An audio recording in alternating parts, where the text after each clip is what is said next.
He said just 6 words. And in that moment, everything inside me sank. My gut knew before my brain caught up. Words are powerful, not just because of what they mean, but because of when they're said, how they're said, and why they're repeated when something feels off. If you've ever left a conversation feeling more confused than when it started, this video is for you. You see, cheating doesn't always start in the bedroom. It often starts in the subtle shifts, the silence between texts, the "you're overreactings," and yes, in 6 specific words that cheaters use, like shields. These aren't just random phrases, they're patterns. Patterns used by men who are hiding something. They're designed to deflect, to blame shift, and to buy more time without accountability. And when you hear them, you might brush them off until they start echoing in your head at 3 a.m. In the next few minutes, I'm going to break down these 6 words one by one, not just what they are, but what they really mean beneath the surface. You'll see how these phrases connect to deeper manipulation tactics and emotional cover-ups. So if you've been doubting yourself, second-guessing your instincts, or trying to not seem crazy, pause, breathe. You're not imagining it. Because once you hear these 6 words and understand their real intent, you won't unsee the truth again. Let's get into it. Most people think cheating is just a physical act. But the emotional groundwork starts long before anyone steps outside the relationship. And it almost always begins with language. When a man is cheating or emotionally checked out, his words become more strategic, less about honesty, more about survival. He's not necessarily trying to hurt you. He's trying to protect the double life he's built. That means saying just enough to keep your suspicion low, while subtly shifting blame, avoiding accountability, and controlling the narrative. The specific phrases become his tools, not because they're true, but because they're useful. Cheaters often rely on emotionally loaded, but logically empty statements. Things that sound like explanations, but really just muddy the water. He wants to keep you second-guessing yourself, because as long as you're confused, you're less likely to confront him or dig deeper. Think about it. If he says something like, "You're being dramatic," it instantly makes you the problem. You go from feeling suspicious to feeling guilty for even bringing it up. That's not a coincidence. That's manipulation through language. Cheaters also tend to lean on phrases that imply distance. "It's not a big deal. You're reading too much into it. Why don't you trust me?" All of these put the spotlight back on you, making you the one who has to defend yourself, rather than him explaining the shady behavior. And here's the deeper layer most people miss. These phrases aren't always rehearsed. Over time, they become instinctual. Because once a man learns that certain words can shut down confrontation, he'll keep using them. It's a form of emotional conditioning, training you to doubt your intuition. That's why identifying these patterns is so important. It's not just about catching a cheater. It's about waking up to how someone might be using words to quietly chip away at your confidence and clarity. When someone loves you, their words are honest, not evasive. They want to calm your fears, not cause more confusion. If you're constantly walking on eggshells because of how he phrases things, that's not love. That's manipulation. The first phrase you need to pay attention to is, "You're overthinking it." At first glance, it sounds innocent, maybe even caring, like he's trying to soothe your anxiety or help you calm down. But listen carefully, because this phrase is one of the most common tools used by someone who doesn't want you asking the right questions. When a man says you're overthinking it, what he's often really saying is, stop thinking about it altogether. He wants to shut down your train of thought before it leads somewhere dangerous, like the truth. This phrase is designed to make you question you. It subtly implies that your intuition, your observations, and your gut feelings are all invalid. And the more you hear it, the more you start to internalize that message. You begin to wonder, am I being too sensitive? Am I reading into things? Maybe I am the problem. That's exactly the point. Cheaters, and emotionally unavailable partners in general, don't want deep conversations. They want peace on the surface, while chaos brews underneath. So when something doesn't add up, when his story changes, when his behavior shifts, when his attention fades, he uses this phrase to gaslight you without sounding aggressive. Because let's be real, if he had nothing to hide, why wouldn't he want to talk things through? Why would he instantly label your concern as overthinking? A man who values your peace of mind will never make you feel guilty for needing clarity. Overthinking becomes a shield. It helps him delay the fallout, avoid consequences, and keep you in a loop of self-doubt. And over time, it chips away at your confidence. You start ignoring your instincts. You start giving him the benefit of the doubt, even when the evidence is right in front of you. But here's the truth. Most women don't overthink. They sense. There's a difference between paranoia and intuition. Intuition comes from patterns, from subtle shifts in energy, from emotional detachment that doesn't match the words being spoken. You're not crazy for noticing that he suddenly guards his phone. You're not wrong for feeling distance even when he's sitting next to you. And you're definitely not overthinking if something feels off and isn't being addressed. That phrase is more than a dismissal. It's a distraction from the truth. And once you learn to recognize it for what it truly is, a defense mechanism, not a resolution, you'll start trusting your gut again. The second phrase to look out for is, I just want you to be happy. At first, this sounds sweet, almost selfless. It's the kind of thing you'd expect someone who truly cares about you to say. But in the wrong context, this phrase is one of the most effective emotional deflection tactics a cheating or emotionally manipulative man can use. Let's break this down. When a man says, I just want you to be happy, during a moment of conflict, or when you're questioning the relationship, what he's often doing is stepping out of the line of fire without answering anything. He's removing himself from responsibility. He's subtly saying, your feelings are your problem, not mine. It sounds like he's being noble, but what he's really doing is avoiding accountability. This phrase becomes especially suspicious when you voice concerns, brought up inconsistencies, or ask for emotional transparency. And instead of addressing your points directly, he flips the focus back to your happiness. Not as a solution, but as an escape route. In many cases, cheaters use this phrase right before emotionally distancing themselves. It's a soft exit, a way to silence your concerns while making themselves look like the good guy. They want to paint the picture that they're doing the mature thing, that they're letting go out of love. But in reality, they're just dodging a difficult conversation they don't want to have. It's also emotionally manipulative because it puts the pressure on you to make the next move. If you continue pressing for answers, you risk looking like the one who's never satisfied. And if you back off, well, now he doesn't have to explain anything. It's a win-win for him and a lose-lose for you, especially if you're the kind of person who always wants to see the good in someone. Here's the truth.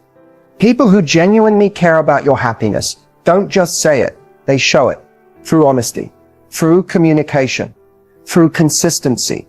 They don't use your happiness as a convenient way to exit a conversation that makes them uncomfortable. This phrase often surfaces when a man's guilt is catching up to him. He knows he's wrong. He knows something's off. But instead of admitting it, he shifts the emotional weight back onto you. Suddenly, it's not about what he did, it's about what you want. And in that shift, your pain gets bypassed. So the next time you hear, I just want you to be happy, listen to what's not being said. Is he trying to end a real conversation? Is he avoiding the truth? Or is he using your emotions to cover his own tracks? Because real love doesn't hide behind pretty words. Next up, phrase 3, the one that turns your reality upside down. And if you've ever felt like you're going crazy in a relationship, this one will explain exactly why. The third phrase you need to watch out for is this one, that never happened. It might be the most dangerous phrase of them all, because this is where cheating stops being just about actions and starts becoming psychological warfare. This is gaslighting, plain and simple. When a man says that never happened, he's not just denying the facts, he's denying your reality. He's trying to rewrite history in real time. And if he says it with confidence, with a straight face, and enough repetition, you might even start to believe him. Gaslighting is a manipulation tactic used to make you question your memory, your perception, and eventually your sanity. It's not just lying, it's erasing. He's erasing moments that made you feel hurt, confused, or suspicious. He's minimizing the things he said, the actions he took, and the energy you felt when something was clearly wrong. Think about how disorienting that is. You confront him about a flirty message you saw, a conversation you clearly remember, or a comment he made that crossed a line, and he responds, that never happened. No explanation, no discussion, just total denial. And suddenly you're the one backpedaling, wondering if maybe you misunderstood. Maybe you are too emotional. Maybe it didn't happen the way you remember. But deep down, you know it did. This phrase is powerful because it places the blame back on you, while allowing him to escape without consequences. It keeps him clean while making you feel messy. And over time, it breaks you down. Women in gaslighting relationships often report feeling like they're going crazy. They lose trust in their own judgment. They begin to second guess everything, not just about him, but about themselves. That's the long-term effect of being told again and again that your truth isn't real. Here's the thing, someone who truly loves you won't try to erase your feelings or memories just to avoid taking responsibility. A healthy man will say, I don't remember it that way, but let's talk about it, not shut it down with, that never happened. So if you find yourself constantly defending things you know to be true, if you're keeping mental notes or saving screenshots just to feel like you're not crazy, that's not a relationship. That's psychological manipulation. This phrase isn't just a red flag, it's a blaring siren, because once someone starts rewriting your reality, it becomes harder and harder to leave. That's how control works, not through chains, but through confusion. If you've ever walked away from an argument feeling more lost than heard, ask yourself, is he protecting the relationship or just protecting himself? Next up is phrase 4, and this one's tricky because it comes wrapped in vulnerability. But don't be fooled, it's one of the oldest tricks in the book for avoiding responsibility while pulling on your heartstring. That fourth phrase to watch for is, I can't do anything right. At first, it sounds like a moment of vulnerability, like he's being hard on himself, frustrated, maybe even remorseful. But don't be fooled, this phrase is one of the most manipulative tools in emotional deflection. It's not about taking responsibility. It's about avoiding it while making you feel guilty for even asking for more. This is classic victim play. When you bring up something that's bothering you, whether it's his distant behavior, his shady texts, or the growing lack of communication, and his response is, I can't do anything right, what he's doing is flipping the emotional script. Suddenly, you're not talking about his actions anymore. You're comforting him instead. It's a subtle but powerful move. Now you're the one backtracking. You start reassuring him. No, that's not what I meant, you say. You're not a bad person. And before you know it, the original issue is buried beneath his need to be consoled. The spotlight has shifted again from accountability to sympathy. And here's the kicker. If he's cheating or hiding something, this phrase becomes a get-out-of-jail-free card, because as long as he looks hurt, broken, or misunderstood, you're less likely to press him for answers. You don't want to kick him when he's down, right? But that's exactly the emotional trap. Cheaters who use this phrase know they're crossing lines. They just don't want to deal with the consequences. So instead of facing your questions, they weaponize self-pity. It gives them a false sense of moral high ground. I'm trying, and you're never satisfied. It paints you as the aggressor, even if all you did was ask for the truth. And if you're someone with a big heart, a nurturing personality, or a tendency to see the good in people, this phrase hits hard, because your instinct is to help, to heal, to make it better. But that's exactly why it works. It exploits your empathy. Here's the truth. Real vulnerability isn't defensive. It doesn't erase your pain, just to highlight theirs. A man who truly feels remorse will lean in and say, I know I messed up. Let's talk about it. Not shut down the conversation with a pity party. So the next time you hear, I can't do anything right, pause. Don't get swept up in the drama. Ask yourself, is this an honest moment or emotional manipulation in disguise? Because in healthy relationships, both people are allowed to express pain. Both people take responsibility, and both people fight for each other, not just for the upper hand in the moment. Up next, phrase #5, the one that seems casual, even dismissive, but underneath, it's pure avoidance and a major red flag when trust is already fragile. The fifth phrase to pay attention to is, can we not do this right now? It sounds simple, maybe even reasonable, especially if it's said during a tense moment. But when this phrase keeps showing up, every time you try to have a serious conversation, it's no longer about timing. It's about dodging accountability. Let's be clear, there's a difference between needing space to calm down and using space as a shield. When a man consistently says, can we not do this right now? What he's often saying underneath is, I don't want to answer for what I did. It's a stall tactic, a way to shut down the conversation without ever actually addressing it. And if you're with someone who's hiding something like emotional infidelity, texting someone behind your back, or worse, this phrase becomes a favorite weapon. It buys him time, it gives him control, and it puts the burden back on you to either escalate things and risk being labeled dramatic or back off and wait. And the longer you wait, the more emotional ground he gains. You start to question your timing, your tone, your right to even bring it up. You wonder if you should have waited for a better moment. But guess what? With a man who doesn't want to be held accountable, there is no right moment. He'll always be too tired, too busy, too stressed, or just not in the mood. And slowly, the relationship becomes a one-way street where your concerns go unheard and unresolved. This phrase also creates emotional exhaustion. You keep circling the same issues, never landing on closure. And that's not by accident, it's by design. Because unresolved issues keep you emotionally off balance while keeping him in control of the narrative. A man who values the relationship, even when things are messy, won't avoid the hard conversations. He might say, "I need a moment to think," or "Let's talk about this in an hour." That's fair. That's healthy. But if "Can we not do this right now?" is his go-to every time you get close to the truth, he's not buying time to reflect. He's buying time to escape. It's especially telling when this phrase pops up right after you catch him in a lie or confront him with evidence. He doesn't deny it. He doesn't clarify. He just wants the conversation to stop immediately. Because silence keeps secrets safe.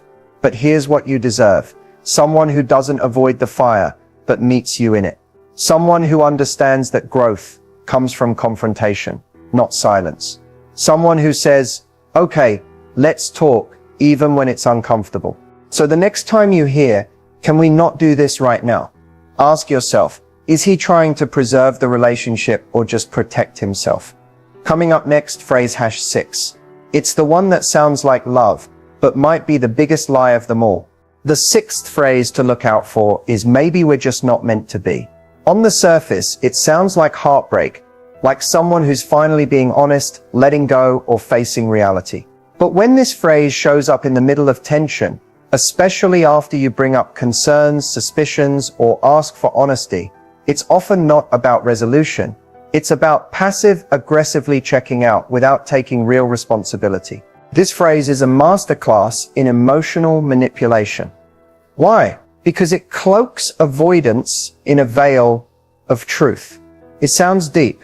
It sounds thoughtful. But really, it's a way of shutting down the conversation without actually answering the problem.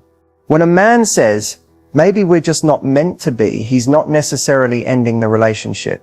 He's floating the idea out there, testing the emotional waters. He's saying something vague and heavy that leaves you scrambling to fix it. It's an emotional threat disguised as resignation. And it puts the weight of the moment entirely on your shoulders. Now, instead of addressing the behavior, like why he's being distant, texting someone else, or avoiding your questions, you're now focused on saving the relationship. You start pleading, reassuring him, offering compromises. And that's exactly what he wanted, for you to shift the energy from holding him accountable to trying to hold on to him. It's also a convenient way to avoid explaining anything. Think about it. When someone cheats, emotionally disconnects, or breaks trust, they should be the one offering clarity, remorse, and a desire to fix things. But instead, this phrase flips the script. It makes it sound like the relationship is failing due to some tragic fate, not because of their choices. It's passive-aggressive because it offers no real closure. He's not saying, "I want to end this." He's not saying, "Let's fix this." He's saying something in the middle, vague enough to avoid commitment, but heavy enough to leave you in emotional limbo. And that space, that's where control lives. When you're emotionally invested, this kind of statement can crush you. It makes you feel like the connection is slipping away, and it's somehow your fault. You'll ask yourself, what am I doing wrong? How can I prove we are meant to be? But it was never about meant to be. It was about not wanting to face the truth. A man who truly loves you doesn't drop bombs like that in the middle of conflict. He fights for clarity, not confusion. He leans in even when things get hard. He says, "Let's figure this out." Not, Maybe this was never right. So the next time you hear, maybe we're just not meant to be, stop and ask yourself, is he trying to be honest or just trying to walk away without being the bad guy? Because love isn't passive, and real men don't disappear behind vague exits. They show up even when it's hard. Up next, we tie it all together. Let's talk about how to respond when you hear any of these phrases and reclaim your power. So what should you do if you hear any or several of these phrases? First, pause and breathe, because the most important thing to remember is this: you are not crazy and you are not overreacting. These phrases didn't make you feel uncomfortable by accident. Your intuition picked up on something, and in relationships, intuition is your most powerful guide. When someone consistently uses phrases that dodge, deflect, or distort the truth, what they're really doing is trying to control the emotional narrative. They want to make you question the issue and eventually question yourself. That's how manipulation works. It doesn't attack you directly. It confuses you. It exhausts you. It gets you to silence yourself over time. So the first thing you must do is trust what you felt, not just what was said, but how it made you feel in your body. The tension, the unease, that moment when your gut whispered, something isn't right. Honor that feeling. Second, stop chasing clarity from someone who benefits from your confusion. If he's using these phrases repeatedly, chances are he knows exactly what he's doing. And the more you try to reason, explain, or convince, the more power you give away. Cheaters and manipulators thrive when you doubt yourself and fight for their approval. Instead, create emotional distance. Not silence out of punishment, but space for clarity. When you stop reacting to manipulation, you start regaining control. You begin to see patterns. You stop fighting for a version of the relationship that doesn't exist. Third, start asking better questions. Not to him, but to yourself. Questions like, am I constantly apologizing for asking for the truth? Do I leave conversations feeling more confused than heard? Is my peace being sacrificed for the illusion of love? And most importantly, do I feel safe being emotionally honest in this relationship? Because if you don't, if honesty, vulnerability, or concern always turns into a debate, a guilt trip, or a disappearing act, then you're not in a relationship. You're in survival mode. And that is not love. Lastly, know that walking away doesn't mean you lost. It means you refuse to lose yourself. You can love someone and still leave. You can want answers and still realize you deserve better, even if they never give them to you. Your worth is not measured by how much chaos you can survive. It's measured by how deeply you trust yourself when something feels wrong, and how bravely you walk away when it stays wrong. If you've heard any of these 6 phrases and you felt dismissed, gaslit, or manipulated, it's not in your head. It's in your heart. And your heart deserves honesty, not confusion. So protect your peace, speak your truth, and never settle for someone who hides behind words instead of standing beside you with them. Because you deserve more than just clever phrases. You deserve real love. As we wrap up, let's focus on one key takeaway. You are worthy of respect, clarity, and honesty in every relationship you're in. The phrases we've discussed today, the ones that gaslight, deflect, manipulate, and emotionally exhaust you, are not just warning signs. They are signals that something deeper needs to change. And that change begins with you. Reclaiming your power starts by recognizing your worth and trusting yourself again. It's about knowing that no matter how much you love someone, no matter how long you've been together, you deserve to feel safe, heard, and valued. Your feelings, your experiences, and your voice matter. It's easy to get swept up in the storm of someone else's words, especially when you want to believe the best in them. But real love isn't about walking on eggshells, second-guessing your intuition, or constantly chasing validation. It's about mutual respect, open communication, and the freedom to express your needs without fear of manipulation. If any of these phrases have made you question your reality, your worth, or your sanity, take a step back. Trust that the truth always comes to light, even if it doesn't happen on your timeline. And remember, the best way to reclaim your power is to stop letting anyone else define your truth. You deserve a relationship where you feel safe and supported. So if you're hearing these phrases, take action. Take a step towards reclaiming your inner peace. And most importantly, trust yourself to make the choices that align with the love and respect you deserve. You've got this.